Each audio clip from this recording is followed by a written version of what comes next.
Nothing I've done on this channel would be possible without the generous support of my viewers, and especially my patrons.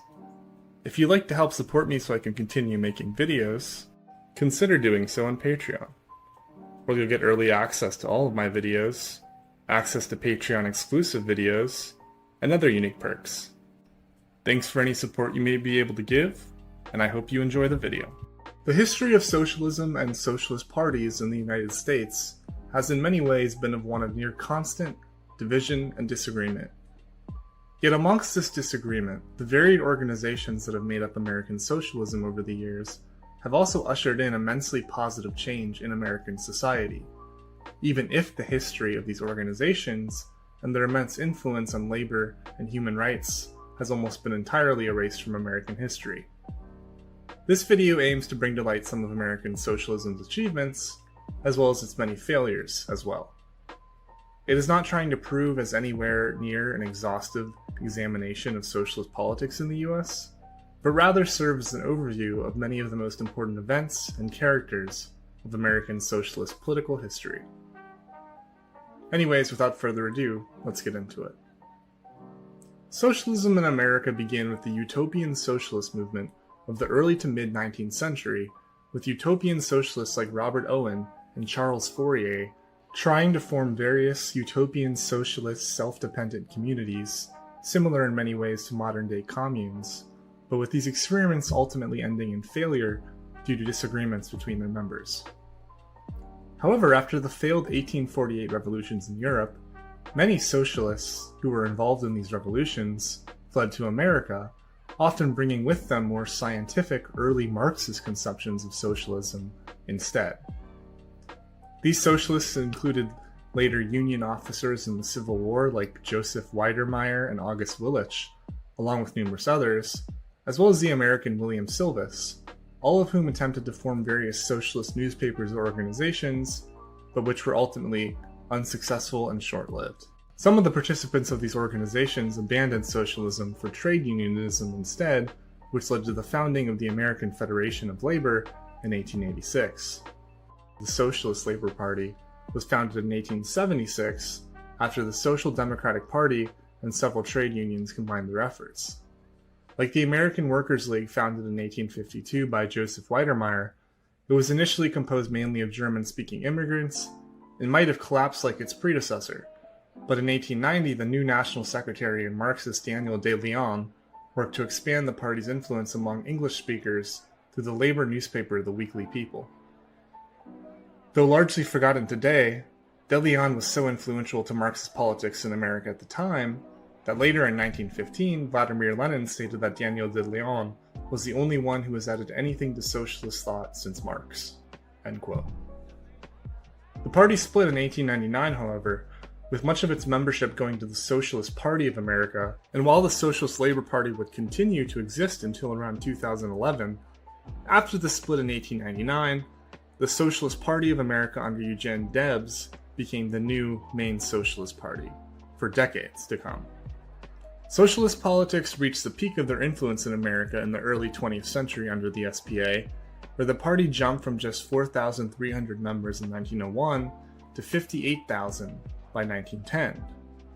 From 1901 to World War I, 2 members of Congress, over 70 mayors, and numerous state legislators and city councilors identified as part of the Socialist Party of America, with the party attracting the strongest support, obviously, among the working class, and especially among working class immigrants, and along with IWW, making significant advances in workers' rights. The best ever showing result for a presidential candidate came in 1912, when 5-time overall presidential candidate Eugene Debs garnered over 900,000 votes, or 6% of the total popular vote.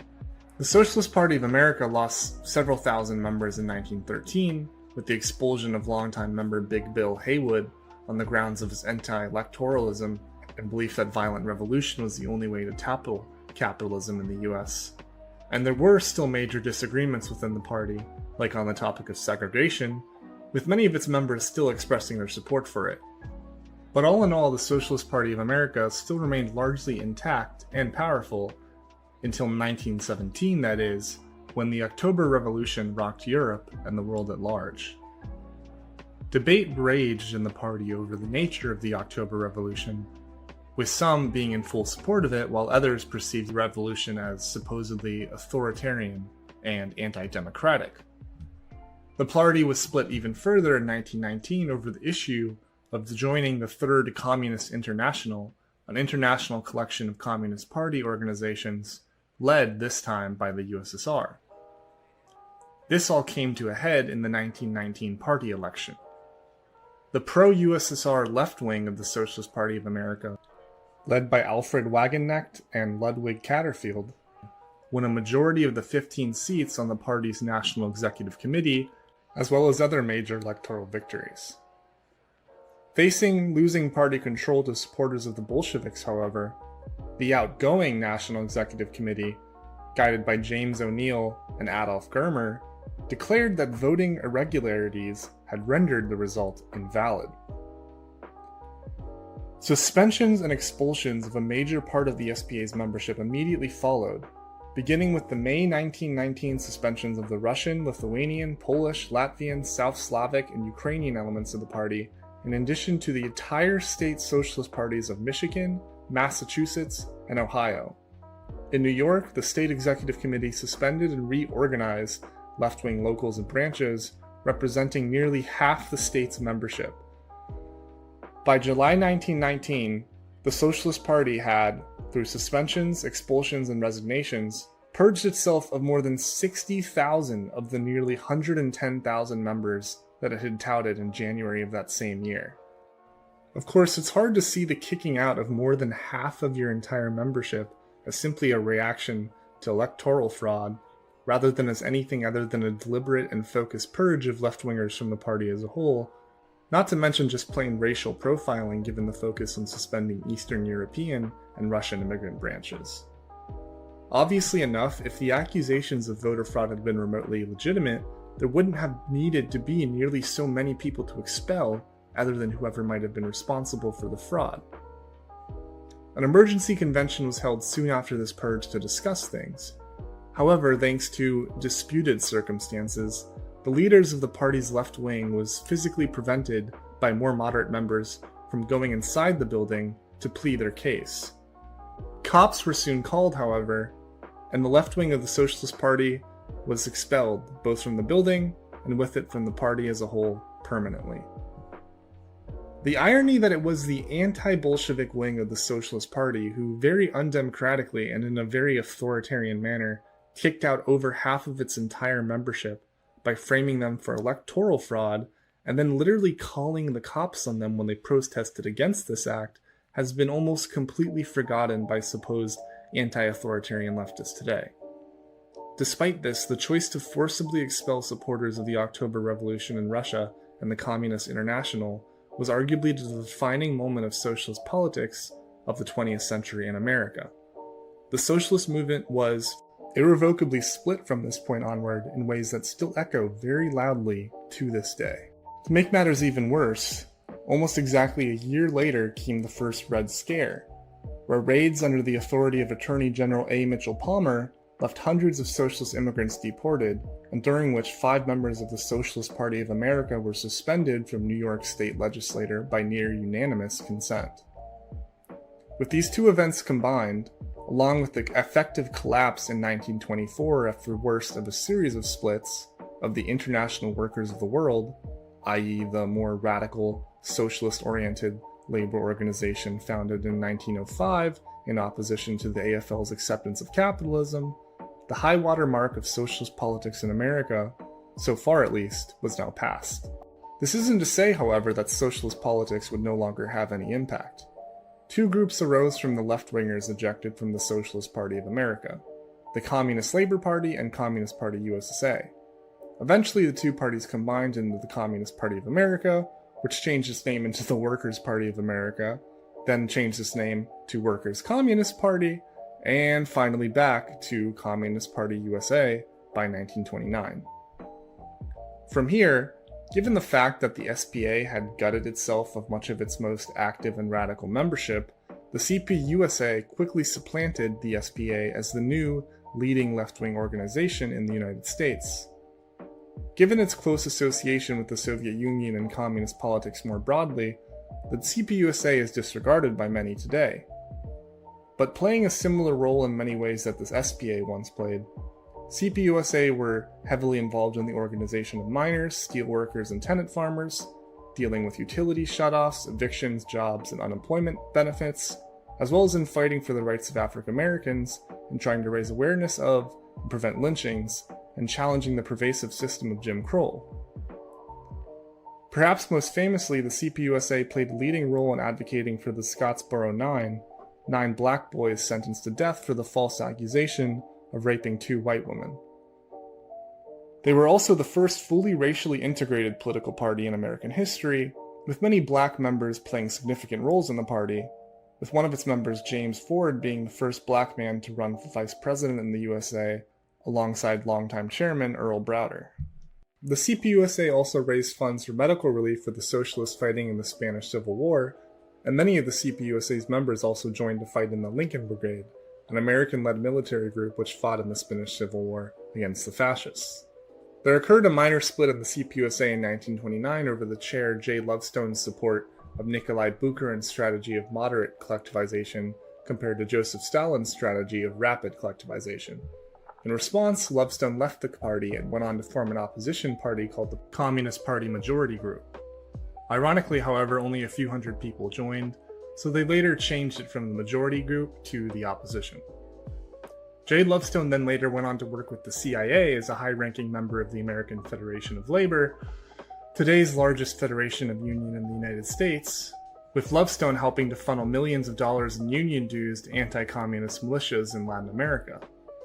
While the IWW had believed all workers should exist under a single union, the AFL believed in dividing advocacy for workers based on their respective crafts, which meant that they would pursue individual workers' rights rather than the collective rights of workers or the proletariat as a whole. However, despite various challenges from within the party and from outside of it, by 1947 the CPUSA had managed to reach a high of over 75,000 members under the new president Gus Hall, after Earl Browder, longtime former president of the CPUSA, was expelled from the party in 1946 over his advocacy of cooperation between the USSR and the United States.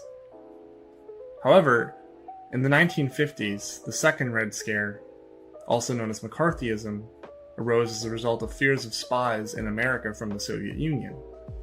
Naturally, the CPUSA, which openly supported the Soviet Union and also received funding from the Soviet Union, was a big target. A large portion of the CPUSA's leadership spent the 1950s either underground, in jail, or deported from the country. Federal prosecutors went on to imprison over 100 members of the CPUSA through the McCarran Act and the Smith Act. Beyond just being imprisoned, countless more members of the CPUSA and to a lesser extent other organizations were denied employment opportunities, harassed, and even physically beaten. As if the Red Scare wasn't bad enough for the organization, there was another major division in CPUSA and numerous other communist parties around the world as a result of Khrushchev's condemnation of Stalin in his secret speech in 1957. Many prominent members of the CPUSA, like Harry Haywood, ended up being driven out of the party for the anti-revisionist pro-Stalin stance and continued devotion to ideas like the creation of a Black Belt Republic, an idea abandoned by the USSR after Stalin's death. Today, Khrushchev's speech is increasingly believed by at least some historians to be composed largely of falsehoods, based more on Khrushchev's desire to secure his own political future rather than a genuine attempt at criticism. But at the time, it was devastating for the CPUSA as it was for Communist Party organizations around the world. With many communists turning to Maoism at this time for its perceived continued devotion to the ideas of the USSR under Stalin, old-time member Harry Haywood and proponent of the Black Belt, or a self-determined autonomous African-American nation formed out of many states in the South, left the CPUSA to found the new communist movement, which claimed to follow true Marxist-Leninist principles in the vein of Mao. However, this organization never gained much traction. As the Cold War went on, CPUSA's persecution by the government made it an increasing pariah in the United States, both among non-revisionist MLs who supported Stalin, as well as leftists who did not support the USSR in any form. As a result of these issues, by 1957, party membership had dwindled in a single decade from a high of 75,000 in 1947 down to a low of just 10,000, of whom allegedly 1,500, or nearly 1 in 5, were informants for the FBI. The vacuum left by the near collapse of the CPUSA in the 1950s, as well as growing opposition to systemic racism in the United States, led to the rise of arguably the most militant left-wing movement in United States history, the Black Panthers. Led by Huey Newton and following Maoist and Marxist-Leninist principles of serving as the vanguard of the proletariat, they would follow cops to monitor their actions and created various social aid programs to help the community. In September 1968, FBI Director J. Edgar Hoover described the Black Panthers as the greatest threat to the internal security of the country. After peaking in popularity in 1970, however, their popularity gradually declined following splits within the party on strategy, the murder of some of its own suspected of being informants, widespread vilification in the press, and issues with systemic misogyny and drug dealing, until the Black Panthers finally dissolved in 1982, which again left CPUSA as the most influential communist organization in America.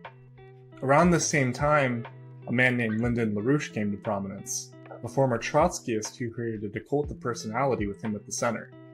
His organization, which formed close ties with the CIA, would assault other socialist parties with nunchucks and batons, based on the assertion that they were not actual socialists and just wreckers.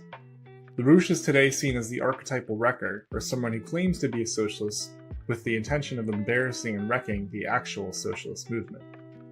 Today, LaRouche's influence can still be seen in the likes of people such as Caleb Maupin, Infrared, Jackson Hinkle, and the broader MAGA communist movement, as well as in the continuation of the Schiller Institute run by LaRouche's second wife. In spite of its active and leading involvement in social change in the 30s, 40s, and 50s, given the various major splits in the socialist movement and the rise of the Red Scare, the Communist Party has only experienced a few electoral successes over its history. Despite this, they made certain innovations when it comes to electoral politics, with the likes of Charlene Mitchell being the first African-American woman to run for President of the United States in any political party. And as of 2019, the CPUSA has begun again to run candidates in elections after discontinuing them in the 1970s, which has brought a couple of electoral successes at the local level. Despite not objecting to the revisionism that occurred under Khrushchev and onwards, the Communist Party USSR was not just a lapdog for whatever the USSR wanted. The party, for example, actively opposed Gorbachev's policies of glasnost and perestroika, and as such their funding was cut off in 1988. Today, the CPUSA continues to claim to uphold the ideology of Marxism-Leninism, but it has been criticized by many for its revisionism, having at various points endorsed the likes of Joe Biden, Hillary Clinton, and Barack Obama.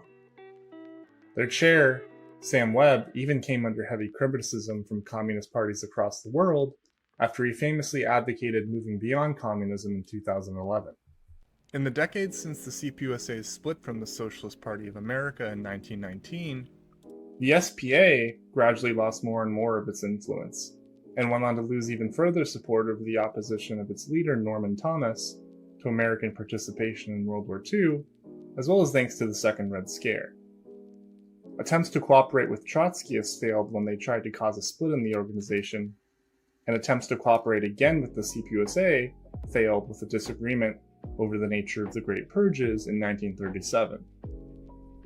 By 1940, the party's membership had plummeted from its high of 110,000 under Eugene Debs around 1912 all the way down to no more than 2,000.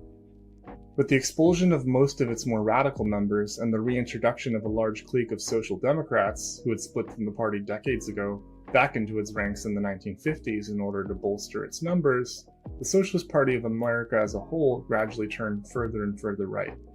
In 1982, under the chairmanship of Bayard Rustin, a former communist and civil rights activist who later in life became a neoconservative, the Socialist Party of America changed its name to Social Democrats USA because the word socialism was perceived as being too closely associated with the Soviet Union. Once, countless members of the SPA had been on the front lines in fighting for civil rights, and now the party had lost all of its former radicalism. Two new parties formed from this metamorphosis, however: Socialist Party USA and the Democratic Socialists of America. For a long time, the DSA had little major influence in American politics, with the Green Party being the most significant political organization to the left of the Democratic Party following the collapse of the Soviet Union in 1991. But today, even though the Green Party still has a larger membership overall, the Democratic Socialists of America have exploded in popularity with the rise of Bernie Sanders in 2016. 4 members of the DSA now are even a part of Congress as of 2022, however they still run as part of the Democratic Party, and the DSA is also not quite as radical as the Socialist Party USA or the Green Party, especially when it comes to foreign policy, with a long Zionist history, with members like Jamal Bowman voting for military aid to Israel, and also with an inability of its members in Congress to provide even highly tepid criticisms of the war in Ukraine without retracting them, as well as with multiple Congress members voting on bills against striking rail workers. In conclusion, as can be seen,